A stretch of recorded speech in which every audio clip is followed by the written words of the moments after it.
The following message is vital to your safety. This is not a test.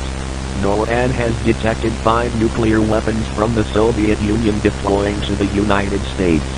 The following locations will be affected: Washington, D.C., Olympia, Washington; Raleigh, North Carolina; Las Vegas, Nevada; Richmond, Virginia; Cheyenne, Wyoming; and Tallahassee, Florida.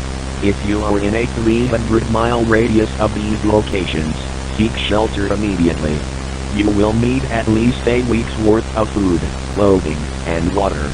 NATO leaders are currently planning counterattacks on the Soviet Union.